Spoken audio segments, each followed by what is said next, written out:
তাদের কোনো অনুশোচনা নাই।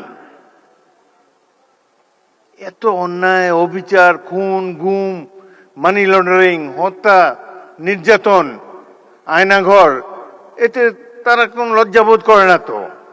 আবার বলে যে ডিসেম্বর মাসে আসেন, দেশে এসে পদার্পণ করবেন। আমরা অপেক্ষা করে আছি, আসেন দেশে। দেশে আছেন, দেখা হবে ইনশাআল্লাহ রাজপথে। 27 বছর বয়সে মুক্তিযুদ্ধ করেছি, এখন 82 বছর বয়সে আরেকটা করব বাংলাদেশের জন্য। বাংলাদেশে জনগণের শাসন, গণতন্ত্র চিরস্থায়ী করে যাব আমরা। রক্ত দিয়েছি এই দেশের জন্য, যুদ্ধে আহত হয়েছিলাম 1971 সালে। এই ধরনের বাংলাদেশ দেখার জন্য নয়। ইনশাআল্লাহ জুলাইয়ের যে ইতিহাস, গৌরবের ইতিহাস, পৃথিবীতে অনেক রাষ্ট্র আছে, তাদের এরকম নাগরিক নাই যে উদ্ধত সঙ্গিনের সামনে দুহাত তুলি আবু সাইদের মতো দাঁড়াতে পারবে। কোন জাতি এত সাহসী? আমরা সেই জাতি, তাদেরকে নিয়ে আমরা গর্ববোধ করি। আপনারা যারা এখানে এসেছেন, জুলাই যোদ্ধারা, মন খারাপ করবেন না। যারা জীবন দিয়ে গেছে 71 সালে, তারাও কিছু পায় নাই। আপনারাও যা প্রাপ্য হয়তো পাবেন না, কিন্তু এই সরকারের কাছ থেকে নিশ্চয়ই সম্মান আপনারা পাবেন। আমরা সেই সম্মান আপনাদেরকে দেব। গরিব দেশে যতটুকু সাধ্য আছে সবকিছু উজাড় করে দেব আপনাদের কল্যাণের জন্য।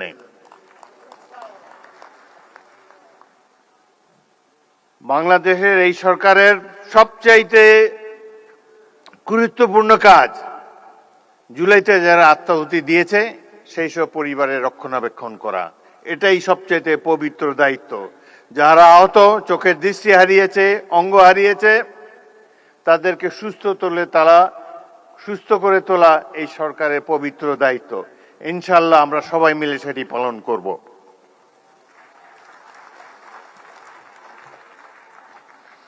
জুলাই গণঅভ্যুত্থান আমাদেরকে রাষ্ট্র পুনর্গঠনের সুযোগ এনে দিয়েছে।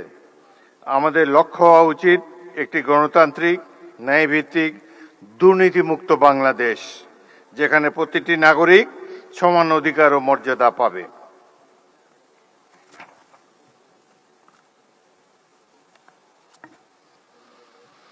আজ আমরা একটি নূতন যাত্রার সূচনা পর্বে দাঁড়িয়ে আছি। এই যাত্রাপথ সহজ নয়। মতের ভিন্নতা থাকবে, কিন্তু জাতীয় স্বার্থ, গণতান্ত্রিক মূল্যবোধ এবং দেশের স্বাধীনতা, সার্বভৌমত্বের প্রশ্নে আমাদের ঐক্য, সংযম ও প্রজ্ঞার পরিচয় দিতে হবে।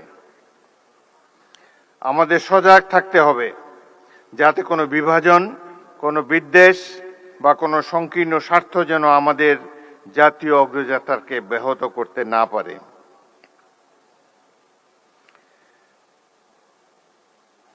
আজকে